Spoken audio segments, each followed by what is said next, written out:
At the very tip of Africa lies a country that defies expectations. A nation nearly twice the size of Texas, wrapped between two oceans, and home to 11 official languages.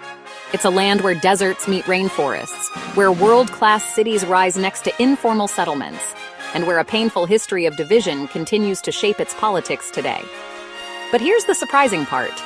Despite everything, South Africa is still one of the most fascinating and resilient nations on Earth. So what makes this country so unique? And why does the world keep watching what happens here? Stick around, because by the end of this video, you'll not only know the geography, the culture, and the history, but you'll also understand the ongoing battles and hopes that make South Africa impossible to ignore. Before we dive in, drop a comment below with the first word that comes to mind when you hear South Africa. I'll be checking them out later. Let's start with the land itself. South Africa covers over 1.2 million square kilometers. That's bigger than France, Germany, and Italy combined. To the north, it borders Namibia, Botswana, Zimbabwe, Mozambique, and Eswatini, while Lesotho sits entirely landlocked inside it like an island of mountains. What's wild is how drastically the landscapes shift. On one side, you have the Kalahari Desert, dry, red, and unforgiving. Travel a few hours and you'll hit lush forests filled with some of the world's richest biodiversity. Then there's the Cape Floristic region, home to more plant species than the entire British Isles. And let's not forget the coastlines, two oceans colliding, the icy Atlantic and the warm Indian. Three capital cities split the country. Pretoria handles administration, Cape Town takes legislation, and Bloemfontein manages justice. No other country divides power quite like this. If you had to visit just one place in South Africa, would you pick the deserts, the mountains, or the beaches? Drop your choice below. South Africa calls itself the Rainbow Nation, and it's not just a slogan. With 11 official languages, from Zulu to Afrikaans to English, this is one of the most linguistically diverse countries on Earth. But diversity goes beyond words. Music, food, clothing, and traditions are all layered with indigenous roots, colonial influences, and modern global trends.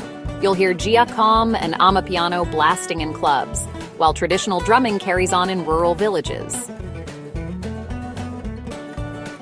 This mix creates pride, but also tension. Because while people call it a rainbow, the truth is, those colors don't always blend easily. Historical inequalities still run deep, and culture can sometimes be a dividing line as much as it is a bridge. What language do you speak at home? Tell me in the comments. Let's see how diverse this community is compared to South Africa itself. Now let's rewind to understand how South Africa became what it is. Colonialism arrived in the 1600s with Dutch settlers at the Cape of Good Hope. Later, the British took control, sparking wars with indigenous groups and the Boer settlers.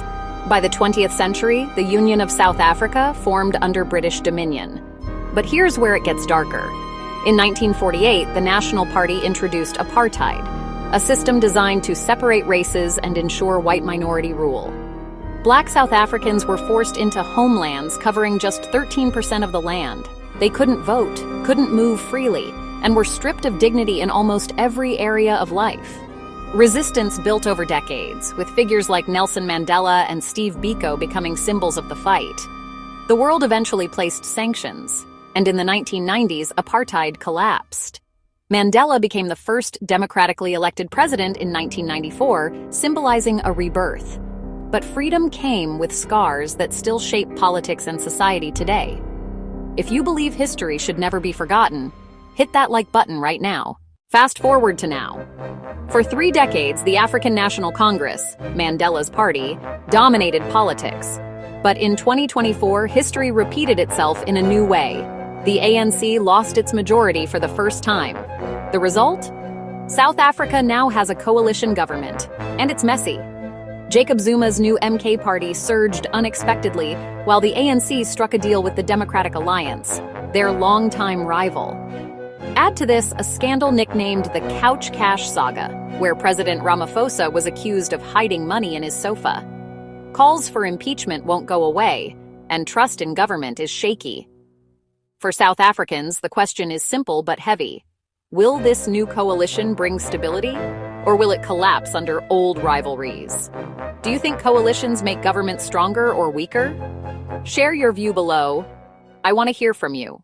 South Africa is both wealthy and struggling at the same time. On one hand, it's the most industrialized nation in Africa. Gold, platinum, and diamonds fuel its mining industry. Johannesburg is a financial hub, and Cape Town is attracting tech startups and offshore companies. But here's the catch. Unemployment sits at around 32%, and poverty remains crushing for millions. The wealth gap is one of the widest in the world. Then there's the energy crisis. Load shedding, rolling blackouts, has been a part of daily life for years. Imagine cooking dinner or writing an exam when suddenly the power cuts. In 2024, reforms started showing progress, but skepticism runs deep. Could you live with daily power cuts? Type yes or no in the comments. If there's one issue that sparks global headlines, it's land reform. In 2024, South Africa passed the Expropriation Act, allowing the government to take land with little or no compensation in some cases. For supporters, it's justice, correcting centuries of stolen land. For critics, it's dangerous, risking food security and investor confidence. Add to this international noise, figures like Elon Musk and even former President Donald Trump warning of land seizures and white farmer genocide. But here's the truth. While farm attacks do happen, they account for less than 1% of South Africa's overall murders. The real issue isn't genocide, it's inequality. The majority of farmland still sits in white hands, and redistribution has been painfully slow. Do you think land reform should be fast and radical or careful and gradual? Let's debate in the comments.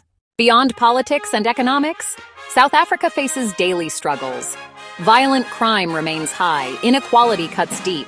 Corruption scandals keep shaking faith in institutions. But here's the other side. South Africans are resilient. Despite hardships, they build businesses, create art, win sports championships, and drive global music trends. Tourism thrives, with millions drawn to safaris, wine routes, and Cape Town's beauty. And let's not forget, this is the country that gave the world Nelson Mandela, Desmond Tutu, Trevor Noah, and Sia Khaleesi. Leaders in politics, comedy, and sport who prove resilience is built into the DNA of this nation. What inspires you most? South Africa's history, its nature, or its people? Drop your answer below. So what is South Africa really? It's a country of deserts and forests, of 11 languages and countless cultures, a place marked by the wounds of apartheid but still reaching for unity, a land of wealth and poverty, of corruption and resilience, of despair and hope. South Africa is not a finished story. It's a book still being written. And the next chapter could redefine not just the country, but the entire continent. And now, I want to hear from you. If you watched this far, comment Rainbow Nation so I know you're part of the community that digs deeper than surface-level info. And don't forget to like, subscribe, and share this video with someone who loves learning about the world. Until next time, keep questioning, keep exploring, and keep watching.